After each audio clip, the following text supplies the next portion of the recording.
Assalamualaikum warahmatullahi wabarakatuh. Perkenalkan nama saya Rasid Sidik dengan NPM 2435106008.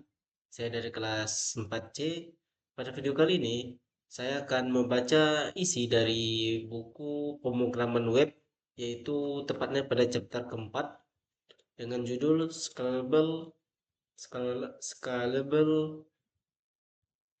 CSS Arsitektur dan Preprocessor. Nah, pada capaian pembelajaran kali ini Saya di kita kita diharapkan menerapkan metodologi BEM untuk mencegah konflik nama kelas dan menciptakan kode CSS yang modular menggunakan fitur-fitur CSS preprocessor seperti nesting dan mixins untuk menulis kode yang lebih bersih dan dry, menganalisis trade-off antara menulis CSS murni dan menggunakan pendekatan utility first seperti Tailwind CSS, mengimplementasikan fitur CSS modern seperti custom properties dan fungsi kalkulasi dinamis tanpa bantuan alat eksternal, memahami evolusi styling menuju pendekatan CSS in JavaScript dan implikasinya terhadap arsitektur komponen modern. Kita lanjut pada subbab pertama, yaitu CSS metodologi, menjinakkan monster kode global. Salah satu kelemahan terbesar CSS adalah sifatnya yang global secara default. Ketika kita menulis aturan seperti button color red, aturan tersebut berlaku untuk setiap elemen dengan kelas button di seluruh website tanpa terkecuali. Dalam proyek kecil yang hanya berisi satu halaman ini mungkin bukan masalah besar dan malah terasa praktis. Namun ketika proyek tumbuh menjadi ratusan halaman dengan puluhan pengembang yang bekerja bersamaan, sifat global ini berubah menjadi bom waktu. Bayangkan kita mengubah padding pada kelas .card untuk halaman berita, tapi tanpa sadar merusak tampilan card di halaman profil dan dashboard karena nama kelasnya sama.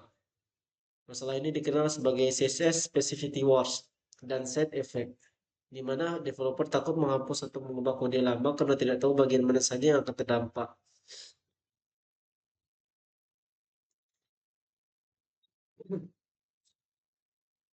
Untuk mengatasi kekacauan ini,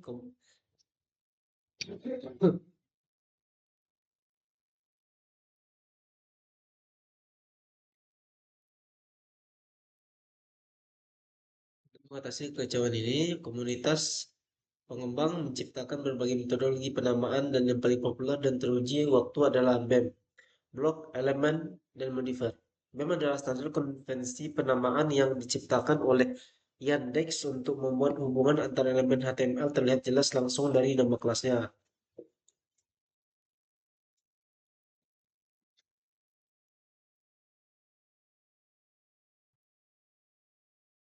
Dalam BEM, blok adalah entitas mandiri yang bermakna, misalnya .card. Elemen adalah bagian dari blok yang tidak memiliki makna jika berdiri sendiri, misalnya .card, underscore title. Dan modifier adalah variasi gaya atau status dari blok atau elemen tersebut, misalnya .card, fitur.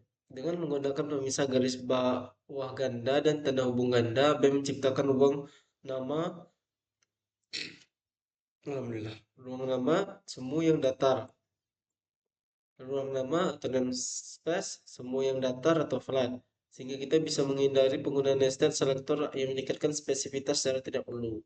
Penerapan BEM mungkin terlihat jelek dan verbose pada awal karena nama kelas menjadi panjang seperti profile, card, avatar, rounded. Namun kejelasan yang ditawarkan tak ternilai harganya bagi skalabilitas tim. Ketika membaca HTML, developer lain langsung tahu bahwa elemen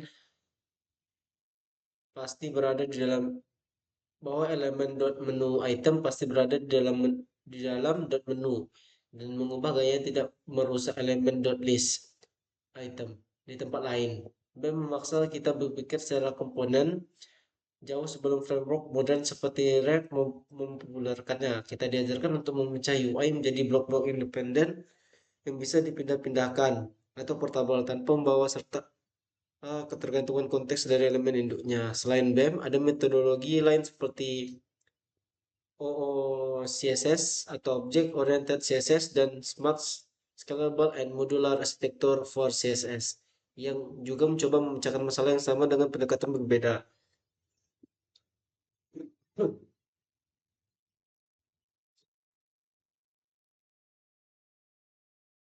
OOCSS berfokus pada pemisahan antara struktur dan tampilan, serta pemisahan antara kontainer dan konten. Sementara Smarts membagi CSS menjadi 5 kategori, yaitu base, layout, modul, step, dan term.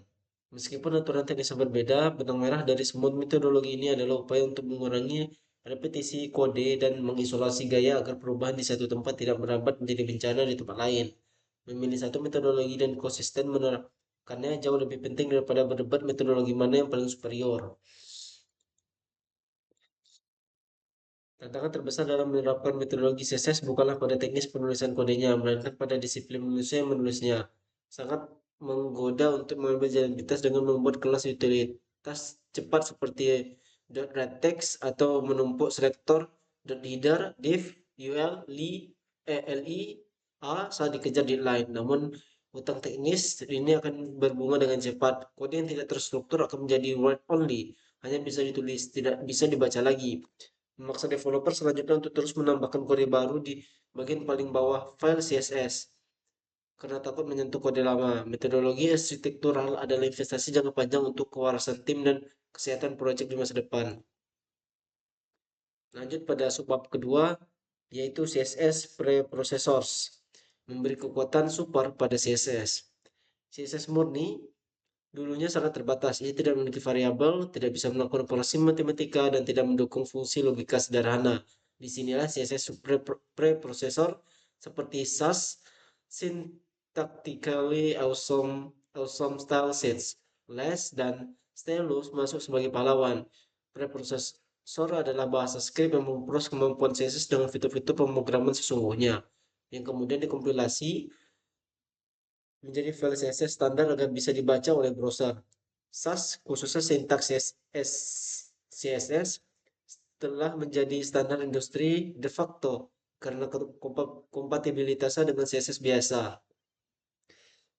Fitur yang paling dicintai dari SAS adalah nesting, yaitu bersarang yang memungkinkan kita menulis aturan CSS mengikuti hierarki visual HTML-nya, alih-alih menulis navbar, lalu .navbar, .logo, lalu .navbar, .menu. Kita bisa menulis blok .navbar dan memasukkan .logo serta .menu di dalamnya. Kita membuat kode jauh lebih mudah dibaca dan dikelola karena semua gaya yang berkaitan dengan satu komponen berkumpul di satu tempat. SAS juga memperkenalkan simbol ampersand untuk mereferensikan selektor induk yang sangat berguna untuk menulis sebuah kelas seperti n hover atau elemen BEM seperti n underscore ganda elemen. Namun developer harus berhati-hati agar tidak melakukan nesting terlalu dalam, lebih dari 3 level yang bisa memicu spesifitas tinggi dan membengkaknya ukuran file output CSS. Kekuatan super lainnya adalah variables. Sebelum adanya CSS custom property, variable SAS adalah salah satunya cara untuk menyimpan nilai yang sering digunakan seperti kode warna merek, jenis font, atau ukuran jarak dengan mendefinisikan primary color, dan lain sebagainya di satu file konfigurasi. Kita bisa menggunakannya di ratusan tempat lain. Jika kalian tiba-tiba minta ganti warna jadi ungu, kita hanya perlu mengubah satu baris kode variabel tersebut, dan perubahan akan otomatis merambat ke seluruh aplikasi setelah dikompilasi. Ini adalah penerapan prinsip dry, don't repeat yourself, yang sangat efisien untuk pemeliharaan tema desain. SAS juga membawa konsep pemrograman fungsional melalui mixins dan functions. Mixin memungkinkan kita membuat kelompok deklarasi CSS yang bisa digunakan kembali atau reusable, mirip seperti fungsi dalam JavaScript. Contoh klasik adalah mixin untuk media query atau mixin untuk membuat efek flex center dengan cepat. Kita bahkan bisa mengirim argumen ke dalam mixin, membuat gaya menjadi dinamis. Selain itu, SAS memiliki fitur partials dan import yang memungkinkan kita memecah file CSS raksasa menjadi potongan-potongan kecil yang modular, lalu menggabungkannya kembali menjadi satu file CSS final saat produksi. Meskipun CSS natif kini mulai mengadopsi fitur-fitur yang dulu hanya ada di SAS, SAS tetap relevan karena fitur-fitur canggih seperti operasi matematika kompleks, loop, dan manipulasi warna yang belum bisa dilakukan prosesor secara efisien. Menggunakan preprosesor juga berarti kita bisa menggunakan fitur CSS masa depan hari ini tanpa menunggu semua browser mendukungnya. SAS bertindak sebagai jembatan yang mengisi kesenjangan antara apa yang kita butuhkan sebagai developer dan apa yang disediakan oleh spesifikasi CSS saat ini.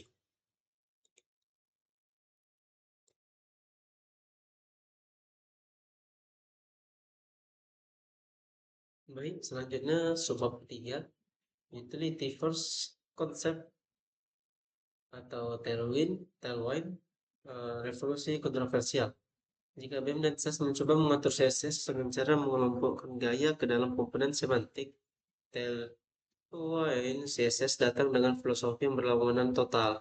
Utility first, alih-alih membuat kelas .btn strip primary dan menulis 10 baris CSS di dalamnya, Tailwind menyediakan ribuan kelas kecil, utility classes yang masing-masing hanya melakukan satu hal, seperti seperti ini. Developer membangun yang terbuka dengan menyusun kelas-kelas ini langsung di elemen.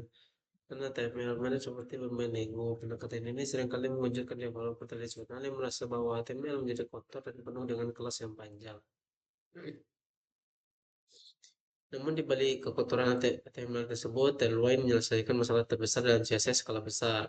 Masalah penamaan dan pertumbuhan file CSS. Dengan Tailwind, kamu tidak perlu lagi pusing memikirkan nama kelas konyol seperti .cyber, bla bla bla bla. Kamu juga tidak perlu menulis CSS baru setiap kali membuat fitur baru. Kamu menggunakan ulang utilitas yang sudah ada. Hasilnya, ukuran file CSS kamu cenderung berhenti tumbuh meskipun aplikasimu terus bertambah besar. Dan itu karena gaya didefinisikan langsung di HTML, kamu bisa menghapus elemen HTML tersebut dan gayanya pun ikut hilang, tanpa meninggalkan sampah di code di file CSS yang sering terjadi pada pendekatan tradisional. Kekuatan utama Tailwind terletak pada sistem desain tokens yang terkonfigurasi dengan ketat di tailwind.config.js. Tailwind membatasi pilihan kita pada skala nilai yang sudah ditentukan. Misalnya margin hanya boleh M1, M2, M4 sehingga mencegah penggunaan magic numbers sembarangan seperti margin 13 pixel. Ini memaksa konsistensi desain di seluruh tim tanpa perlu komunikasi verbal yang intens. Jika kita butuh warna merah, kita pakai text red 500. Semua orang di tim tahu persis warna merah yang mana itu. Framework ini bertindak sebagai penjaga gawang sistem desain atau desain sistem enforcer yang memastikan UI tetap rapi dan seragam. Kritik utama terhadap Tailwind adalah markup HTML yang menjadi sangat panjang dan sulit dibaca. Namun argumen pendukungnya adalah bahwa di era modern, komponen based React, Vue, kita jarang melihat HTML mentah. Kita membungkus markup yang membuat itu ke dalam komponen yang bisa digunakan kembali. Misalnya kita membuat komponen button satu kali dengan 20 kelas Tailwind, lalu di tempat lain kita hanya memanggil button yang bersih. Jadi kekotoran itu terenkapsulasi dengan baik di dalam definisi komponen, bukan tersebar di seluruh kode aplikasi. Tailwind justru bersinar paling terang ketika dipasangkan dengan framework komponen modern ini. Fitur Urgent atau Just-in-Time Compiler milik Tailwind juga merupakan inovasi teknis yang luar biasa. Alih-alih mengirimkan file CSS raksasa berisi semua kemungkinan kelas yang ada, compiler Tailwind memindai file HTML satu JS kita mendeteksi kelas mana yang sebenarnya kita gunakan dan menghasilkan file CSS super kecil yang hanya berisi gaya yang dipakai tersebut. Ini memberikan performa loading yang sangat cepat di sisi pengguna. Ditambah lagi fitur responsif seperti MD Flex, Flexbox hanya di layar medium ke atas dan State Modifier membuat pengembangan UI interaktif menjadi sangat cepat tanpa perlu meninggalkan file HTML. Tailwind bukan sekedar library CSS, tetapi sebuah API untuk sistem desain. Lanjut ke subbab keempat, modern CSS features, kekuatan native browser. Sementara alat eksternal seperti SAS dan Tailwind bertarung, standar CSS natif di browser terus berkembang pesat, mengadopsi fitur-fitur yang membuat banyak alat bantu lama menjadi usang. Fitur paling berdampak adalah CSS Custom Property yang dideklarasikan dengan nama variabel dan dipanggil dengan var nama variabel. Berbeda dengan nama variabel SAS yang mati setelah dikompilasi, variabel CSS hidup di dalam DOM. Artinya variabel ini bisa diubah secara dinamis oleh JavaScript atau dipengaruhi oleh media query. Ini memungkinkan fitur seperti dark mode diimplementasikan dengan sangat mudah hanya dengan mengubah nilai variabel warna pada body.dark mode. Dan seluruh warna aplikasi akan berubah seketika tanpa perlu membuat ulang CSS. Fungsi matematika calc yang juga telah mengubah cara kita menghitung letak, kita bisa mencampur unit yang berbeda seperti width ya, yang menjamin elemen selebar layar dikurangi margin tetap 20 pixel. Lebih canggih lagi, fungsi clamp, min, preferred, max memungkinkan kita membuat tipografi dan elemen yang fluid atau cair. Misalnya font size, clamp, 1 rem, 5 fv, dan 2 rem. Yang berarti ukuran font minimal 1 rem idealnya 5% dari lebar layar, tapi tidak boleh lebih dari 2 rem. Ini menghapus kebutuhan puluhan baris media query hanya untuk mengatur ukuran font di berbagai perangkat, membuat kode menjadi jauh lebih ringkas dan cerdas. Pseudo classes modern seperti is, were, dan has memberikan kekuatan seleksi yang setara dengan jQuery di masa lalu. Selektor has sering disebut sebagai parent selector yang telah diimpikan developer selama 20 tahun dengan .card hash image. Kita bisa memberi gaya khusus pada kartu hanya jika kartu tersebut memiliki gambar di dalamnya. Ini membuka kemungkinan styling kontekstual yang sebelumnya mustahil dilakukan dengan CSS murni. Sementara itu, where memungkinkan kita menulis selektor kelompok tanpa menaikkan spesifitas. Sangat berguna untuk membuat gaya default yang mudah ditimpa atau override. Fitur tata letak logis logical property juga menjadi standar wajib untuk internasional. Menggunakan margin inline start alih-alih margin left.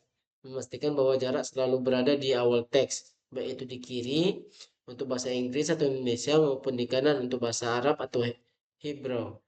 Demikian pula dengan block size dan inline size. Mengadopsi properti logis ini membuat aplikasi kita fitur proof dan siap membuat aplikasi kita fitur proof dan siap untuk pasar global tanpa perlu refactoring besar-besaran di kemudian hari.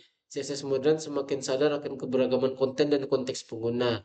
Evolusi CSS natif ini menunjukkan bahwa browser semakin pintar dan mampu menangani logika presentasi yang kompleks. Sebagai web arsitek, kita harus terus memperbaiki pengetahuan kita tentang apa yang sudah didukung secara natif. Menggunakan fitur bawaan browser selalu lebih baik untuk performa daripada membebani pengguna dengan library JavaScript berat yang mencoba meniru fitur tersebut. Use the platform adalah mantra yang harus dipegang teguh. Pelajari standar web dan gunakan alat bantu hanya ketika standar tersebut belum cukup memenuhi kebutuhan kita. Sebab kelima, CSS in JavaScript Overview, mengawinkan logika dan gaya. Evolusi arsitektur front-end menuju komponen-based arsitektur seperti React, Vue, Angular melahirkan paradigma baru yang kontroversial namun populer, yaitu CSS in JavaScript. Pendekatan ini yang dipopulerkan oleh library seperti Style, Component, dan Emotion memindahkan definisi gaya dari file.css terpisah langsung ke dalam file JavaScript komponen. Idenya adalah bahwa jika komponen UI atau HTML dan logikanya JavaScript sudah digabung, mengapa gayanya CSS harus dipisah? Dengan CSS in JavaScript, kita bisa menulis CSS di dalam string template literal JavaScript. Dan library akan otomatis menggenerate nama kelas unik hash seperti .sc bdfbwq dan menyuntikkan ke halaman. Keuntungan utama CSS in JavaScript adalah scope styles atau gaya terisolasi secara default. Kita tidak perlu lagi memikirkan metodologi penamaan BEM atau takut terjadi konflik nama kelas, karena setiap gaya dijamin unik untuk komponen tersebut. Selain itu, CSS in JavaScript memungkinkan dynamic styling yang sangat kuat karena kita memiliki akses penuh ke variabel JavaScript, props, komponen, dan style. Kita bisa menulis gaya seperti color, props primary, blue, gray yang membuat gaya bereaksi langsung terhadap logika aplikasi. Fitur seperti theming juga menjadi sangat mudah karena semua nilai gaya tersentralisasi dalam konteks JavaScript yang bisa diakses di mana saja. Namun kenyamanan ini datang dengan harga yang harus dibayar, yaitu runtime overhead. Browser harus mengunduh library CSS in JavaScript, memparsing JavaScript, mengeksekusi logika gaya dan mengenerate CSS lalu menyuntikkan ke DOM. Proses ini memakan waktu CPU dan bisa menyebabkan penurunan performa, terutama pada perangkat mobile kelas bawah. Selain itu, ukuran bundle JavaScript aplikasi akan membengkak karena kode CSS sekarang ikut masuk ke dalam bundle JavaScript. Masalah lain adalah fork, flash of you install content. Jika konfigurasi server side rendering atau SSR tidak dilakukan dengan benar, di mana pengguna melihat halaman berantakan sekejap sebelum gaya dimuat. Sebagai respon terhadap masalah performa ini, muncul gelombang baru library Zero Runtime CSS in JavaScript seperti Linaria dan Vanilla Extract. Hal-hal ini memungkinkan kita menulis gaya menggunakan sintaks CSS in JavaScript yang nyaman saat development. Tapi saat proses build, mereka akan mengekstrak gaya tersebut menjadi file.css statis biasa. Dengan cara ini, kita bisa mendapatkan keuntungan pengalaman pengembang atau developer experience dan dari CSS in JavaScript, seperti tipe data TypeScript untuk tema, tanpa mengorbankan performa pengguna atau user experience. Ini adalah kompromi arsitektural yang cerdas, menggabungkan yang terbaik dari kedua dunia. Debat antara CSS tradisional, utility first atau tailwind, dan CSS in JavaScript tidak akan pernah berakhir karena masing-masing memiliki trade-off yang valid. CSS tradisional bagus untuk performa tapi sulit dikelola dalam skala besar. Tailwind mempercepat pengembangan tapi mengotori HTML. CSS in JavaScript menawarkan isolasi dan dinamisme terbaik tapi bisa membebani runtime. Sebagai mahasiswa dan calon arsitek, tugas kita bukan mencari pemenang tunggal, melainkan memahami konteks project. Apakah kita membangun dashboard admin yang butuh cepat jadi, atau desain sistem perusahaan besar yang butuh isolasi ketat, atau landing page sederhana yang butuh performa maksimal? Pilihan alat kita harus didasarkan pada kebutuhan arsitektural, bukan sekedar ikut-ikutan tren. Subbab ke-6, yaitu integrasi keislaman, kerapian, efisiensi, dan keberlanjutan amal. Dalam Islam, segala sesuatu yang dilakukan dengan rapi, teratur, dan profesional dicintai oleh Allah Subhanahu wa taala. Konsep arsitektur dan maintainability dalam CSS adalah implementasi dari prinsip at-tartib atau ketertiban. Sebagaimana sholat yang tidak sah tanpa tertib rukunnya, sebuah aplikasi skala besar juga akan batal atau rusak jika kodenya ditulis sembarangan tanpa struktur. Menggunakan metodologi seperti BEM atau arsitektur modular bukan sekedar aturan teknis, melainkan upaya menegakkan keteraturan di tengah potensi kekacauan kode global, mencerminkan karakter suara muslim menghidupkan teratur dan disiplin. Prinsip dry, don't repeat yourself yang diterapkan melalui penggunaan variables dan mixins pada CSS preprocessors atau SAS sejalan dengan larangan israf atau berlebihan dan tabzir, pemborosan. Allah berfirman dalam surat Al-Isra ayat 27, sesungguhnya pemboros-pemboros itu adalah saudara-saudara setan.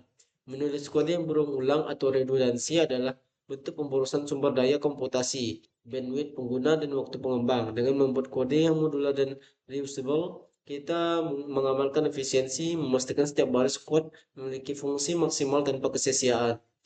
Pendekatan utility first seperti Tailwind yang mengutamakan penggunaan kelas-kelas kecil untuk membangun antarmuka yang kompleks, mengajarkan kita tentang konsep ta'awun, saling tolong-menolong atau kerjasama antar elemen kecil untuk membentuk satu kesatuan yang kokoh, atau Bunyanan Marsus.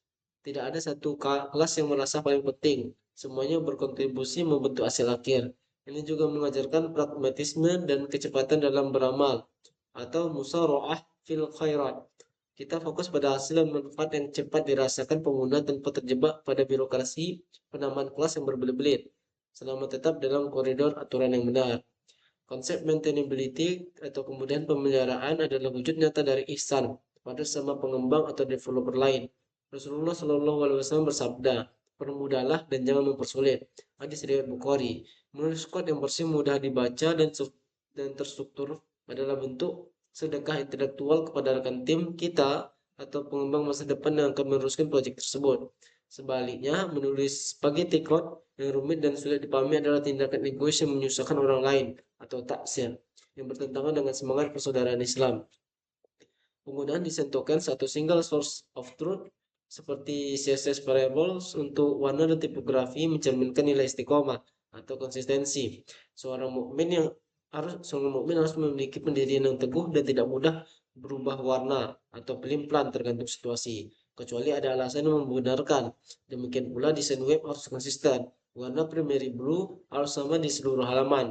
Variabel memastikan bahwa jika ada perubahan, ia terjadi secara menyeluruh dan serentak, menjaga integritas visual aplikasi sebagaimana integritas moral seorang muslim yang terjaga dimanapun ia berada. Terakhir, transisi ke arsitektur yang scalable atau dapat diskalakan, mengingatkan kita pada visi amal jariah atau amal yang mengalir terus. Kita membangun sistem hari ini bukan hanya untuk kebutuhan hari ini, tetapi dengan pemikiran jauh ke depan agar sistem tersebut tetap kuat menopang beban di masa depan. Arsitek CSS yang visioner tidak mewariskan masalah utang teknis kepada generasi penerusnya, melainkan mewariskan fondasi yang kuat menggunakan generasi berikutnya untuk terus membangun kebaikan di atasnya. Lanjut pada subbab ketujuh, kesimpulan. Menjinakkan kekacauan gaya. Bab ini telah mengajarkan bahwa menulis CSS untuk satu halaman itu mudah, tetapi mengelolanya untuk aplikasi skala besar adalah tantangan engineering yang serius. Berikut adalah prinsip-prinsip arsitektur yang harus kita pegang. Yang pertama, metodologi mengalahkan anarki. Kita belajar bahwa sifat global CSS adalah bom waktu. Metodologi seperti BEM bukan sekedar cara menamai kelas yang panjang, melainkan strategi isolasi atau namespace untuk memastikan perubahan pada satu komponen tidak merusak komponen lain di halaman yang berbeda. Yang kedua, program jangan hanya melukis. Dengan SAS atau SCSS, kita berhenti menulis kode repetitif.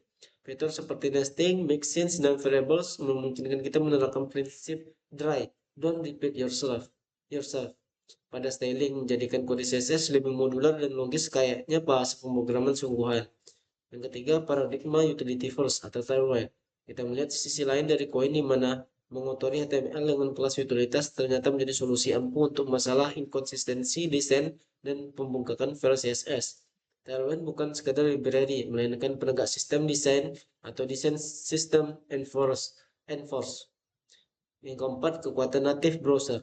Jangan meremehkan apa yang sudah tersedia secara gratis. Fitur modern seperti CSS Custom Property dan fungsi K memungkinkan kita melakukan hal-hal dinamis langsung di browser tanpa perlu proses kompilasi yang rumit. Use the platform adalah mantra efisiensi. Yang kelima, tidak ada peluru perak. Perdebatan antara CSS tradisional, Tailwind, dan CSS in JavaScript tidak akan pernah usai karena masing-masing melayani kebutuhan berbeda. Arsitek yang baik tidak fanatik pada satu alat.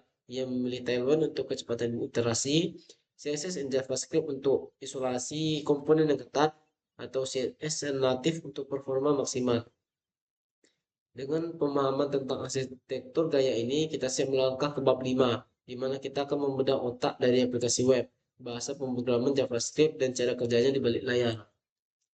Sekian dari saya, Rasid Sidik. Pamit undur diri. Wassalamualaikum warahmatullahi wabarakatuh.